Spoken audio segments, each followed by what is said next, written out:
Yeah, there ain't a catcher in the world throw you out stealing. Gives you a pretty good jump, I guess, on the throw. You wouldn't let me do that thing with the horse. Yeah. You wouldn't let that film clip be that's on television. And we They did talk 8 about minutes on jockeys.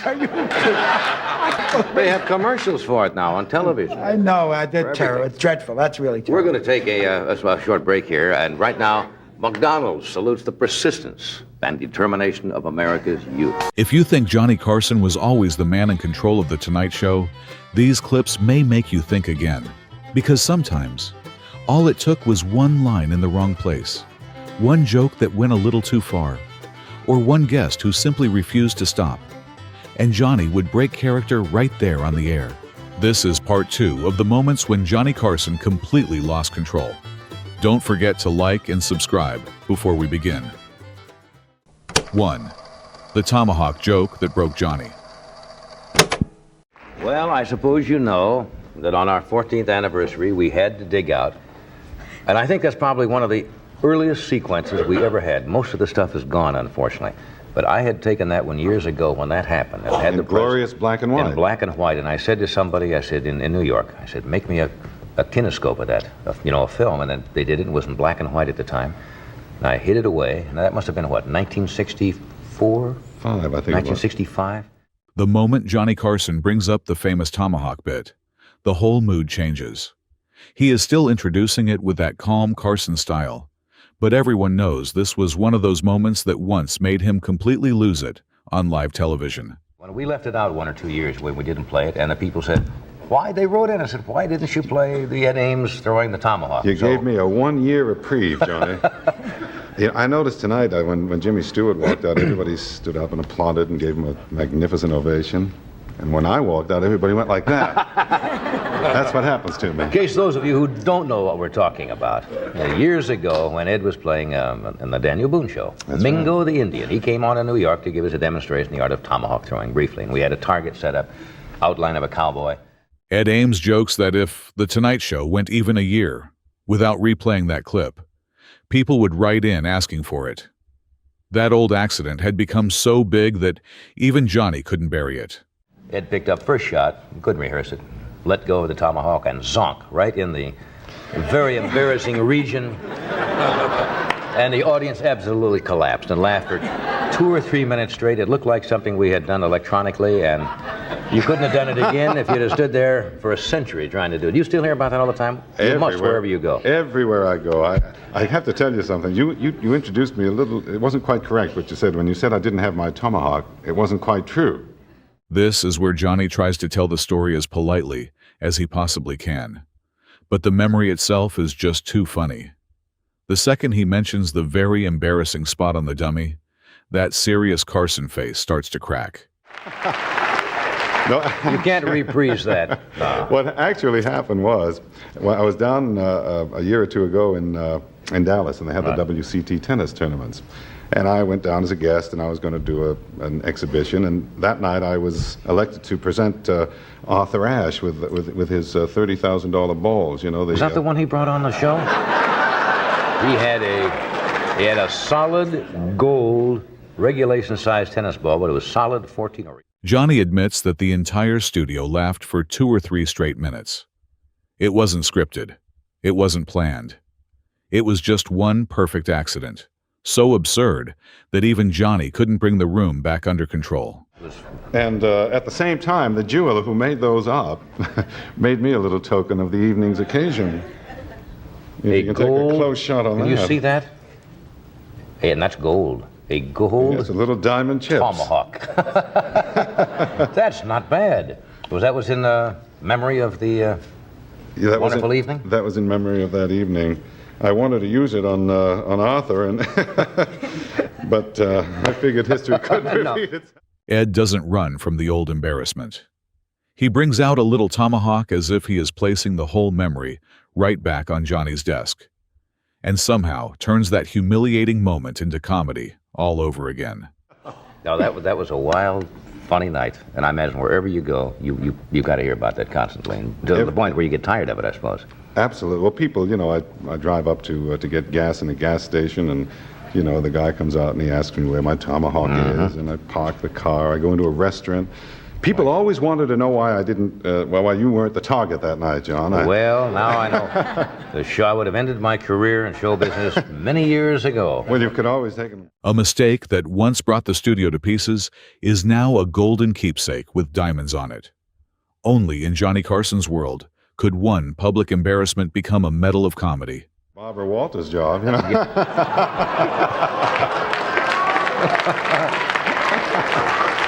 Somebody told him you just got back. You did something that is kind of unusual. You've been going to college and to get a degree along with performing in concerts and doing your regular chores. You went and got your what?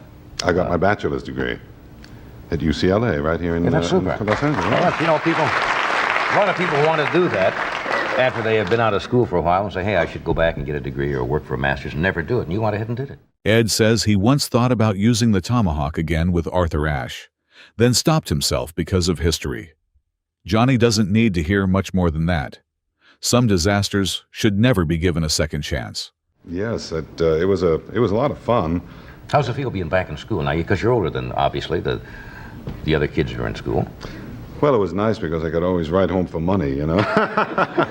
No, it was really fun. It was strange because, you know, when I first came on the campus, I was well known, and obviously I wasn't the same age as the rest of the kids, and people would, you know, I was sort of an oddity, you know. I was sort of a freak on the campus for a while.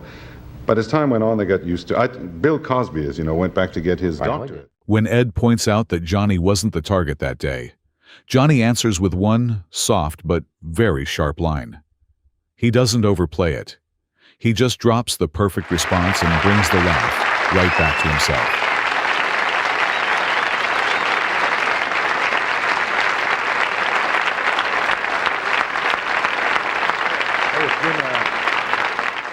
After the song, Johnny teases Ed one more time and offers to let him try it again.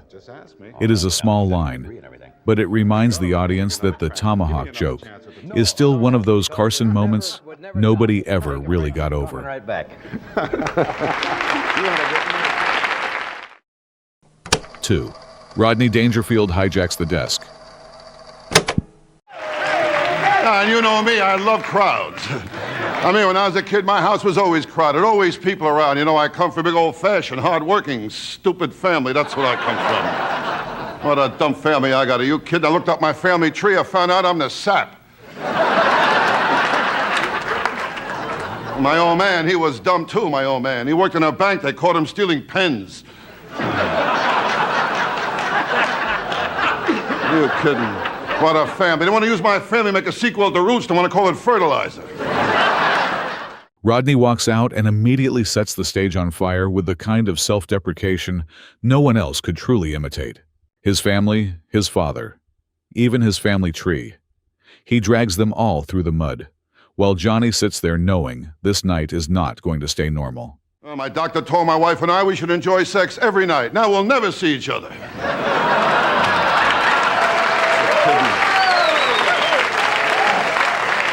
I mean, my wife, I go for her. The trouble is she don't go for me. When my wife makes love to me, there's always a reason for it. Yeah, one night she used me to time an egg.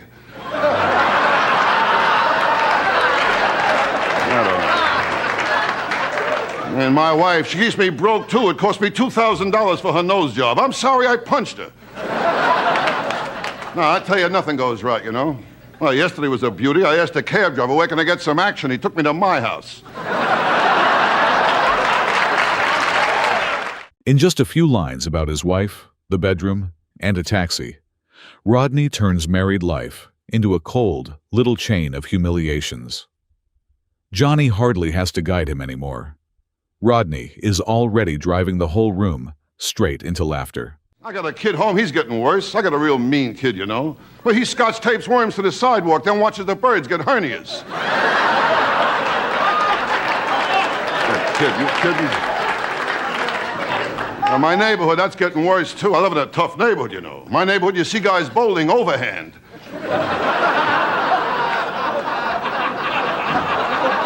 What a neighborhood. Well, last week they put some new sidewalk in front of my building. I remember when I was a kid, I put my handprint in the wet cement. I forgot I'd do it again. I'll tell you, it's a weird feeling, put your hand in cement, and you feel another hand. I tell you, my neighbor don't get no respect either. No respect at all. You kidding? Get no respect from anybody.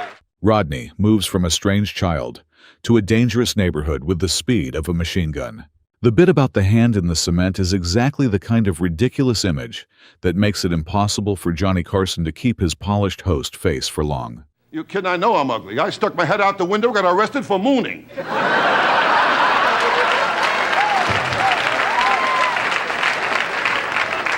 Well, my foster child saw my picture. Now he sends me $10 a month. And I was an ugly kid, too. I worked in a pet store. The people kept asking how big I'd get.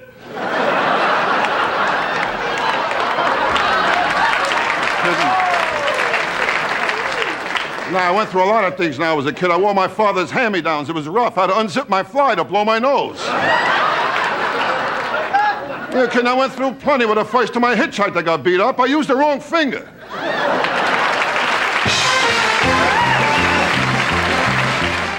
This is Rodney at his best when it comes to making fun of his own looks. Getting arrested for sticking his head out the window, having his adopted kid send money back, and being asked how big he'll grow in a pet store. The more the world beats him down, the harder Johnny laughs. What do you mean you don't get any respect? Now, what do you call that? The only place over here, Right Johnny, here? the only place right here I get some respect. They're very nice here. And how you been, okay? I'm fine. How are you? I was going to ask you that. Oh, yeah? You're looking good. Oh, yeah, thank you very much. I'm keeping busy, you know, running around doing things. Oh, whereabouts? Oh, yeah, well, I'm flying tomorrow. I'll be in Detroit Friday night. Detroit? Oh, great. Yeah, Detroit. That's a great place. I'll pick up some plugs and points while I'm there, too, I think, you know what I mean? Yeah, I mean, the center stage in Detroit Friday night. They didn't have that down They didn't here. have that down there? No. Well, what are they going to do? The center stage in Detroit. Center stage. I'll be in Dangerfield Saturday night, and I'll be in Dangerfield the whole month of June. You got to keep busy all the time, keep working, you know. And I relax, too, you know. Yeah. Oh, yeah. If not a relax, I went to a wild party. Johnny asks one simple question about what no respect really means, and Rodney instantly turns it into a launch pad. From his schedule to Detroit, he doesn't answer like a normal guest. He pulls Johnny into his own chaotic little universe. Did you? Tell us about it. Yeah, well, I played a new version of Russian roulette. Yeah, we passed around 6 girls, and one of them had VD.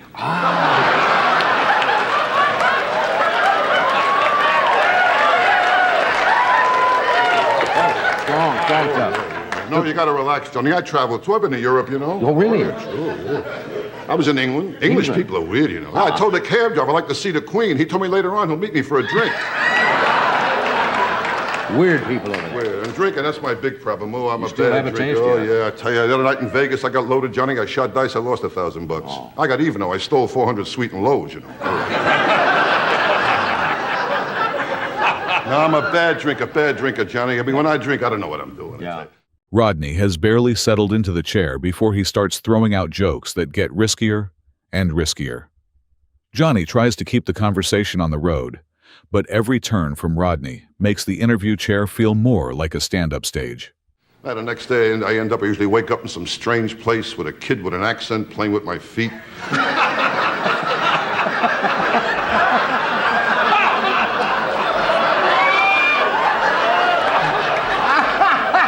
That happened to you, too, huh? Yeah. Oh, sure. You give the kid a couple of pesos. Nah, but drinking is bad, Johnny. It's bad for your health. You know, that's what's important, your health. Health. You know, oh, yeah, you can, I'm still heavy. I can't lose any weight. Oh, Forget come it. on. I got a big appetite. Big appetite. Are you kidding? Like to eat, huh? Well, when I eat at McDonald's, I stand outside and watch the sign change. I mean, you're a big appetite. I mean, you got to exercise. I don't exercise. You got to keep too it old shape. to exercise. This is a perfect moment for the theme, because Johnny is not just laughing. He gets pulled into the joke. When Rodney talks about waking up somewhere strange, Johnny adds a little line, and Rodney immediately turns him into part of the punchline. Got up this morning, picked up my shirt, a button fell off. Picked my briefcase, the handle fell off. I'm afraid to go to the bathroom.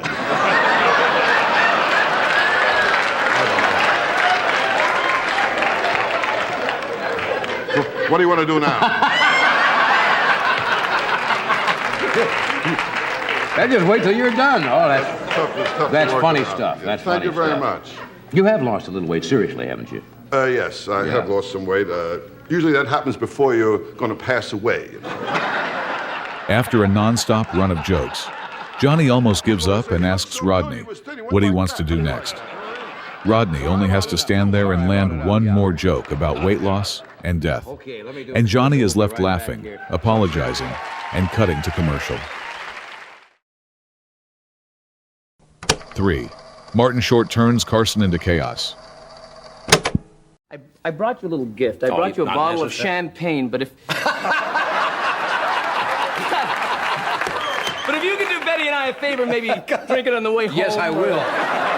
And you won't want to go with me either, will you, in the car? Yeah. No, I'll run along. The people who just joined us are not going to know what we're talking about. Refer back to the early part of the show and figure it out, because it may be bleeped. Anyway, Yeah. good to see you. Good to see you.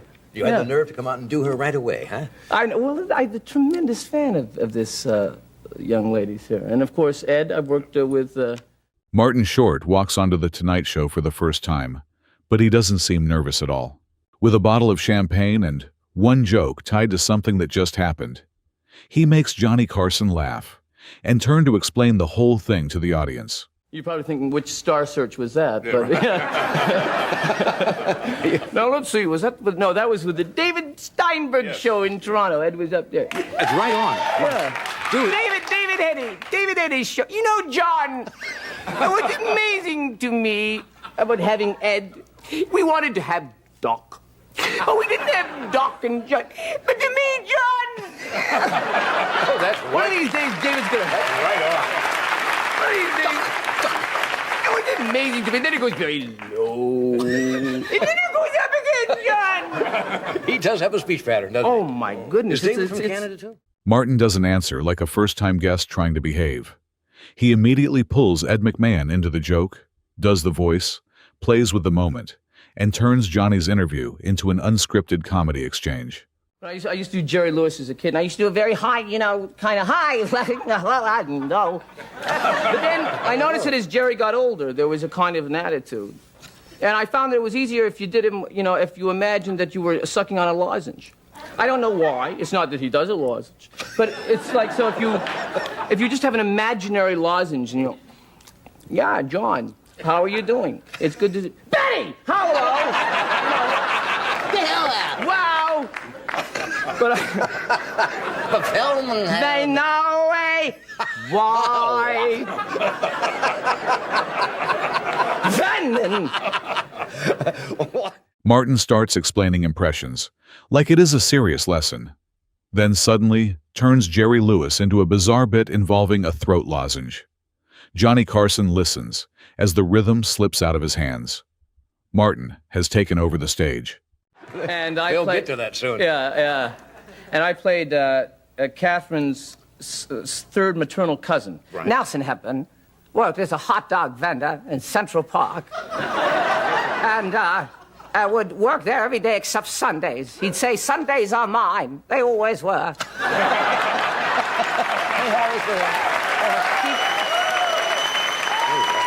He'd say, I get up in the morning, I sleep late, and I read all the papers, and I have then a huge bowl of bran.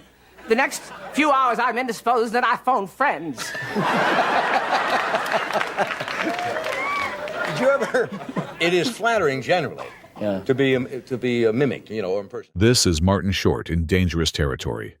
He takes a refined Hollywood legend like Katharine Hepburn and turns her into someone selling hot dogs.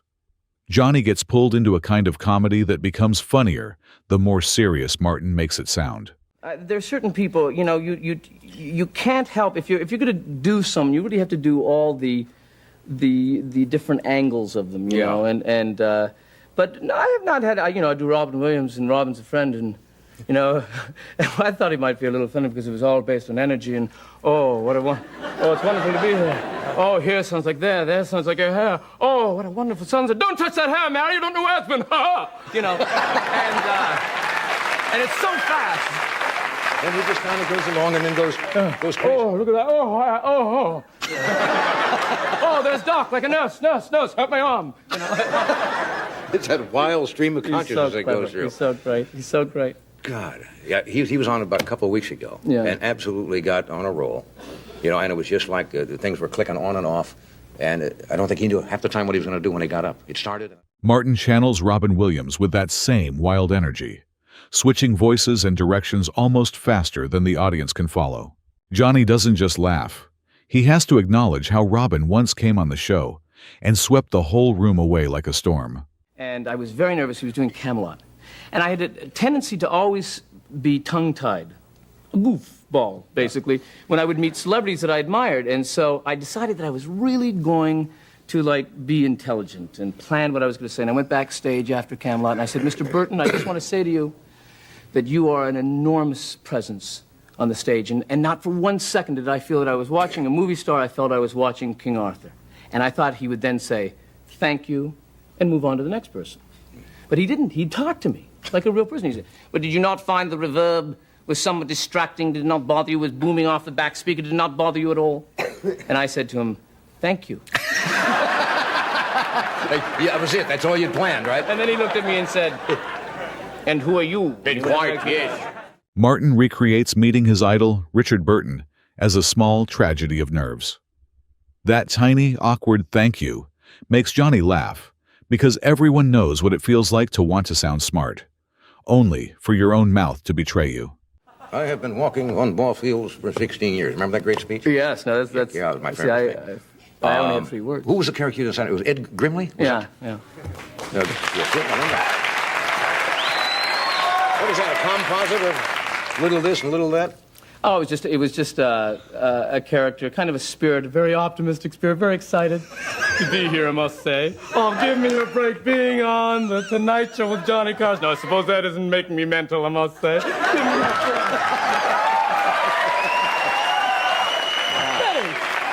To hell, Mangayo. If I had known you were here, you're so decent. I suppose your movies aren't the best in the world. Give me a break. Pleasure to meet you. Hi, Ed. When Martin becomes Ed Grimley, the interview almost disappears. The character is so exaggerated, so nervous, so wildly eager, that Johnny can only sit there and watch a brand new guest take complete control of the room. Do I do you? Yes. Well, I mean, you aren't that... 4. George Foreman punches through the interview. Now, you're really going to do this, huh? Oh, it's the easiest thing that have ever been asked of me. I can whip Mike Tyson, Buster Douglas, and Evander Holyfield. I can whip them all in one night. Now, George, fighters always say that. You know, you got to hype this thing. But a lot of people said, now, not personally, I didn't say this, you understand? You don't take these things personal. A lot of people said you retired because you were scared. Remember, some of the sports writers said that's why you... George Foreman doesn't sit down like a tense heavyweight fighter. He talks about beating Mike Tyson and Buster Douglas as casually as if he were discussing weekend plans, leaving Johnny Carson laughing and trying to bring him back to earth. My head right now. I was afraid the boppers would think as much, so I started cutting my own hair, and I accidentally, the dividers went off, and I made an S in my head. Right.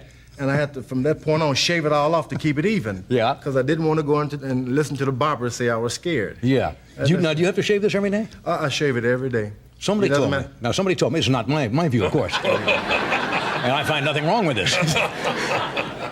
And you not only shave but other parts. You shave. No, is that now? Were they putting me on? It gets kind of catchy. You start shaving legs. You do? Arms. And I shave all over. Once my wife caught me looking at my eyebrows. She said, I'm leaving if you do that. Johnny only asks about George's time away from boxing, and George turns it into a story about being afraid of barbers, shaving his own head badly, and finally going bald to even it all out. A heavyweight champion is suddenly telling stories like a professional comic. But you do shave? Yeah, I shave all over. I can't stand that hair. After a while, it gets to be a habit, you know? Yeah, well, I think it's very attractive.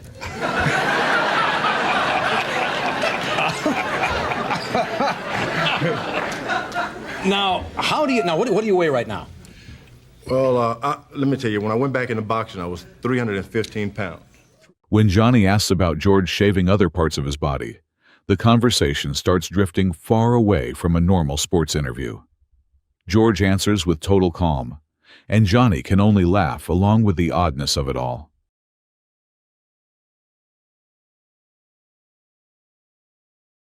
Well, now, come on. I made up my mind to get back into that. Now, you got to admit, I tried on my trunks, they didn't fit. That's a tub. I mean, when you're 315, that's tubby, isn't it? That's what people say. That's what a lot of people would say. I think it's just a nice big man. I was really that big, so I got back to training. For my first boxing match in '87, I was 267, and people were saying, "Boy, he's fat." They didn't realize I just bought a shirt off the rack. You know, I was happy about myself. Where do you get a shirt off a rack when you weigh 260 pounds? Isn't that too heavy to fight? I know, aren't most heavyweights around? George says he once weighed 315 pounds, but he doesn't sound embarrassed. He turns his weight into a charming bit of self-mockery, and Johnny can no longer treat him like a serious, intimidating fighter. 225, 230 in that range generally? Well, when I was young, I had a left hook and a right hand. Yeah. But when I came back, I decided I had to be stronger, so I developed a left hook, right hand, and a belly bump. So you could... You had to have a little more. But in reality, I got down as low as 229 pounds, and I didn't like it. It seemed like something that happened to gravity. So I had breakfast the next day. So now, what do you intend to weigh in this fight on June the 16th, or you hope to weigh? Well, I like being big. I don't like losing that weight anymore. I like being the biggest guy in the ring. George says that in the old days, he had a left hook and a right hand. But in his comeback, he has added the belly bump. It is a simple line, but so unexpected that the frightening fighter suddenly becomes a giant with perfect comic timing. So the guys, they can be afraid of me. Why should I? It's like telling a lion to lose weight to fight a house cat, you know? Yeah, you got a point there. I like being a big guy. I'm not going to get little. You know, they said Mike Tyson is small and he's quick. Yeah. But I'm big, and I hit you a lot harder, though. In other words, you figure if you're bigger, the guys are going to be scared of you. Yeah. Were you ever scared of anybody in the ring? Now, be honest. Ali, I mean... It's strange. I wasn't afraid of Muhammad. I lost the title to Muhammad, but I remember Joe Frazier. He was the toughest guy I'd ever seen. Yeah. Smoking Joe Frazier. My mother watched him fight on television, and he hit a guy so hard the guy turned his back. And I kept thinking, I want to be champ of the world, but I sure hope Joe Frazier died. Johnny asks why George wants to keep his big body, and George answers with the image of a lion and a house cat. It is bold, funny, and exactly the kind of answer that shows he knows he has the whole room in his hands. Yeah.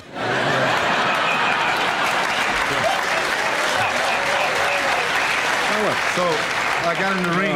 It was time to fight Joe Frazier, and I knew if you hit him, he liked it. Some people are like that, I guess. If you miss him, he'd get upset, and I'm thinking, what am I going to do? But I had this habit of staring guys down. I look them in the eye to psych them out. And this time, if they dropped their head, I knew I had an advantage, but I was hoping Joe Frazier wouldn't drop his head because my knees were shaking. Yeah. I didn't want him to see my knees eye shake. contact is important with fighters, right? I thought so. But then I was at that time, I wish I hadn't even started that. Yeah. Now, the fellow you're fighting is, I'm not familiar with. This moment works because George admits real fear and still makes the room laugh. He talks about Joe Frazier, shaking knees, and the look in an opponent's eyes. And Johnny gets pulled into a story that feels both honest and hilarious. Alison Rodriguez. Now, is he a good fighter? I hope not.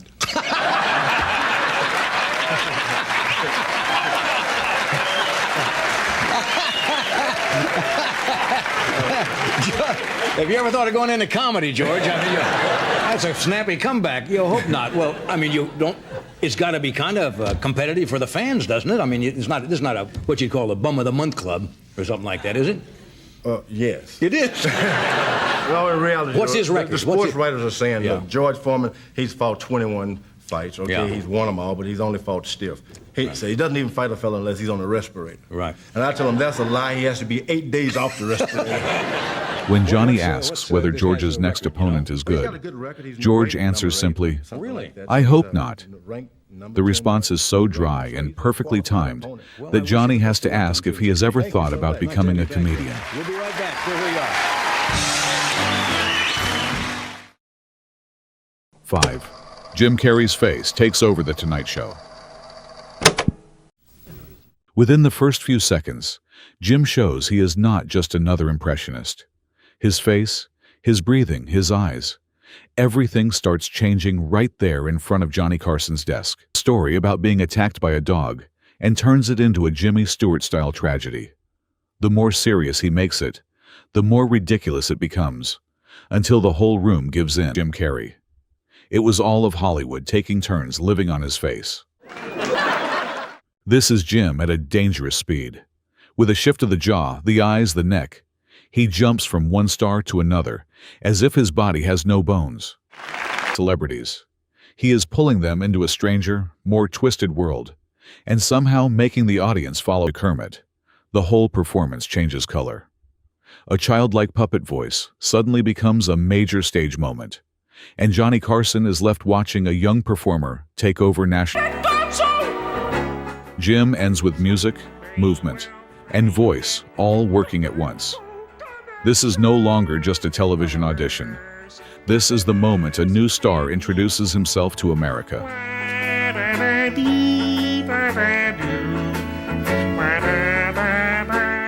6. Bob Uecker drags Johnny off script. Who has a career in Major League Baseball second to none, and I mean that. He's now a broadcaster for the Milwaukee Brewers and one of the 3 announcers on Monday Night Baseball. Would you welcome Bob Uecker?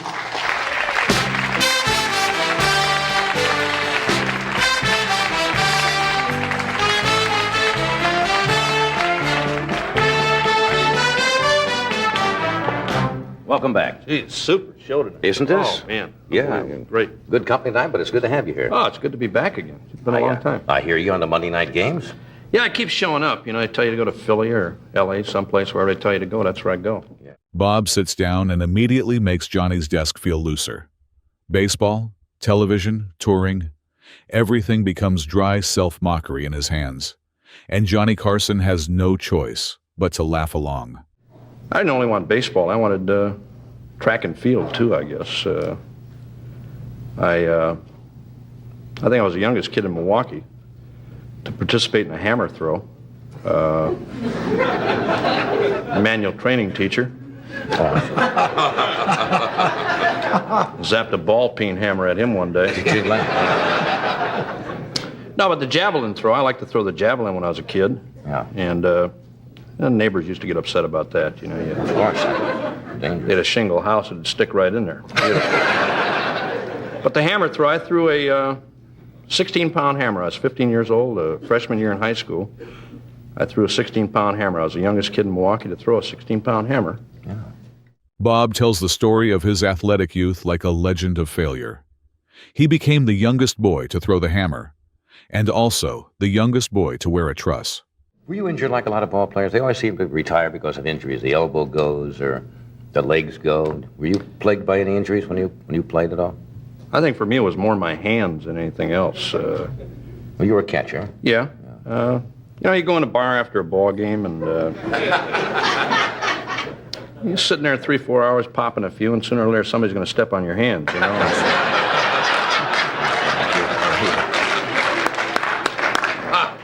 Never thought of that. Infected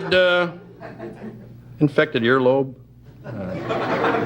Makes your head lean over a little bit. You're vulnerable to the inside pitch, you know. Right. You have to watch all this. Take one up in the coconut once in a while. Right. Did you ever do any commercials like the ball play? Now, that's a big lucrative business for ball players. They can make almost, you know, a top star can make almost as much on television. Johnny asks about injuries in baseball, and Bob turns the answer into a bar story about sitting too long until people start stepping on his hands. See Leo DeRocher, Mickey Mantle, Yogi Berra, Yeah. doing that, the commercial for Jock Itch,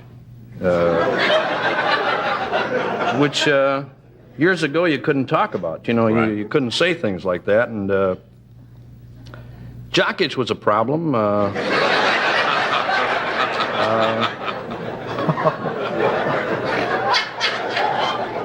You know, when I played, it was a league rule you couldn't touch yourself. And,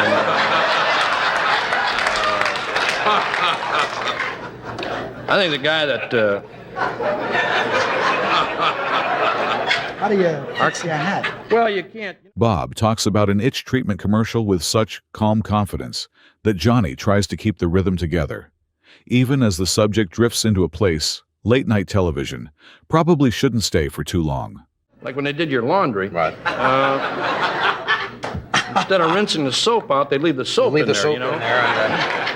Yeah, like the next day, you know, you start running around, you start sweating a little bit, man, I'm telling you. That's You know, bad. bubbles start coming out of your pants. The only thing, the one good thing about jock itch that... I mean, there's an attribute? That worked for me. Worked for me. You get on first base, and like if you got a little jock itch, which is, it's nothing now, when you get a little jock itch and the first base coach comes over and throws a little alky on you. There ain't a catcher in the world throw you out stealing. Bob tells a clubhouse laundry story where soap is left in the uniforms, then turns it into bubbles coming out of his pants. Johnny can only follow him deeper into the mess. But hitting, I don't know what it is about hitting, and I think maybe you go through things like this. I don't know, John or Mel. When you're doing a gig one night, you a little nervous or uptight about it sometimes. Sure. Apprehensive. Yeah, sure. To me, hitting was like that. If I'd come up in a tough situation, to me it was always, I always felt like I had to go to the bathroom or something. And I mean, when you're standing there with the bat, if you stride, something might happen. And you'd rather take the pitch than of course. Right. You strike out, you go back to the stands, and you're walking by the stands, and some guy hollers out, "You stink," And you ain't got no argument, maybe you do. It was something that Bob talks about hitting like he is describing a personal disaster. When a fan yells that he stinks, he doesn't fight back, because even he knows the fan has a point. If you want to hit a home run, you hit one. I laugh at guys now, the guys hitting 300, 320. What do they got to look forward to next year, You wanted to kind of build. Oh, you stay around 200, 201, 202, maybe 2 or 3 RBIs. You got something to shoot for the next year. 2 or 3 RBIs. Didn't you have a school for a while for youngsters? Yeah, I had I still got it, as a matter of fact. Young catchers? Yeah, pass ball school. It's a school to show kids how to miss a ball without letting the people in the stands know you're missing it on purpose. And I'm talking about not a pitch out here or over here. I mean one right here to get that kid maneuverable enough where he can let it go. This is classic Bob Uecker, not teaching kids how to catch the ball, but teaching them how to miss it with style. By then, Johnny Carson is basically surrendering. Hockey, polo, and stickball, and then graduate. 7. Bob Newhart deadpans Johnny into a corner.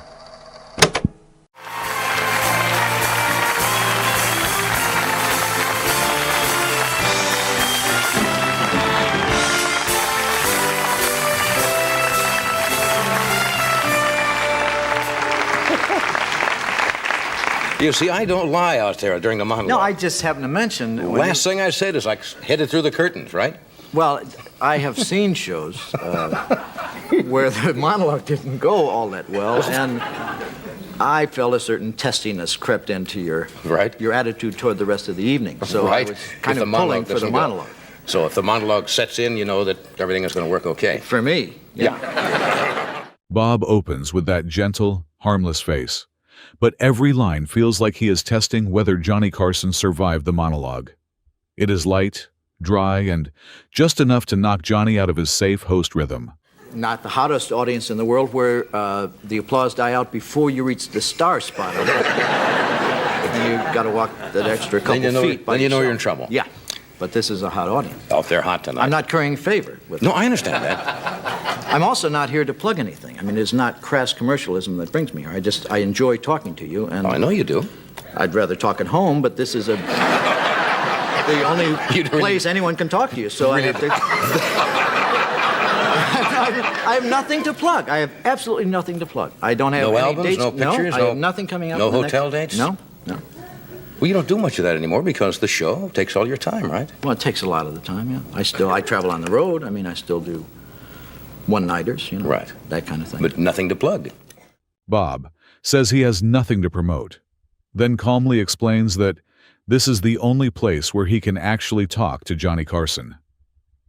One soft line turns the interview into a quiet joke between old friends.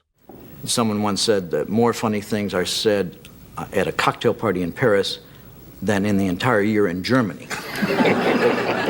But they're very literal, and they don't understand Americans because we're non-literal. We're like a German would say, why would you call this man curly? He has no hair at all. Why would you call someone curly who has no hair? That doesn't make sense. It's not funny then. And tiny is at least 350 pounds.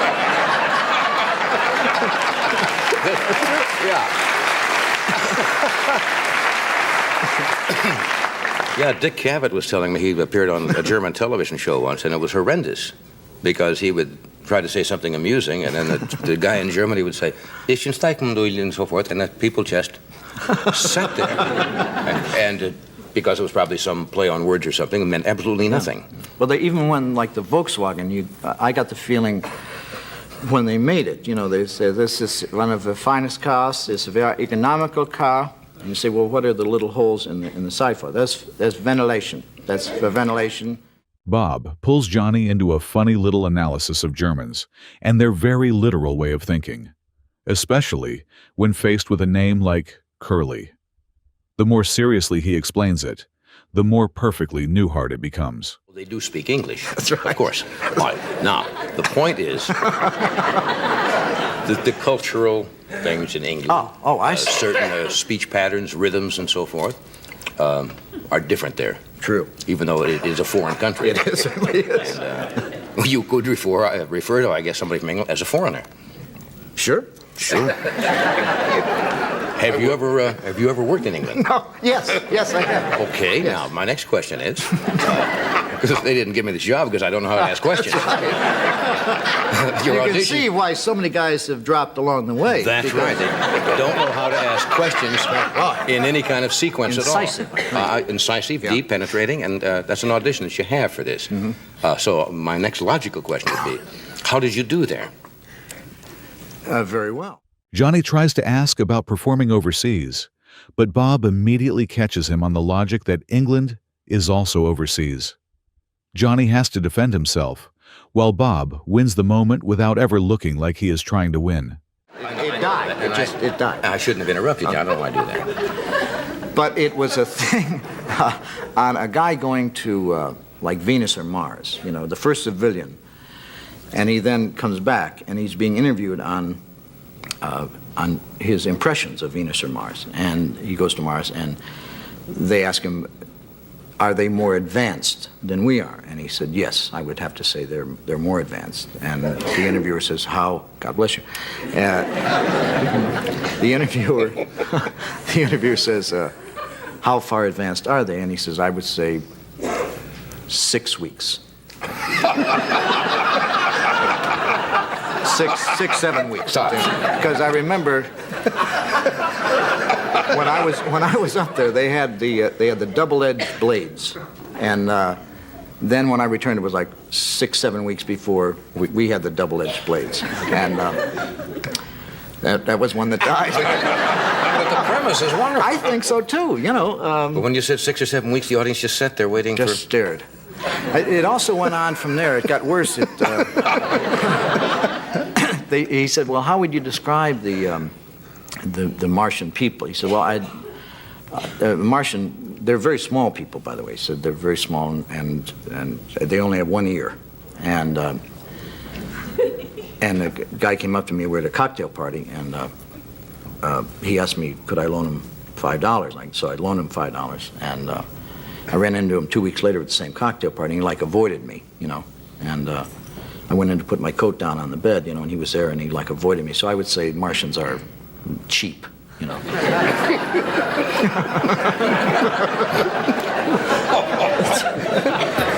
It's happening all over again. How long did you pursue that routine? I mean, did you keep that about as long as I've done this. What is the old story about the fellow who goes to Mars and says the women were different? Bob retells a routine that once died on stage, and somehow it almost dies again right in front of Johnny Carson. The beauty is that Bob knows it, Johnny knows it, and that shared awareness is what brings the bit back to life. These moments remind us why Johnny Carson remains a legend. He didn't just host a television show. He knew how to let real laughter happen. And whenever Johnny broke character, The Tonight Show felt more alive than ever. If you love these classic clips, please like, subscribe, turn on the notification bell, and tell us in the comments which moment made you laugh the hardest.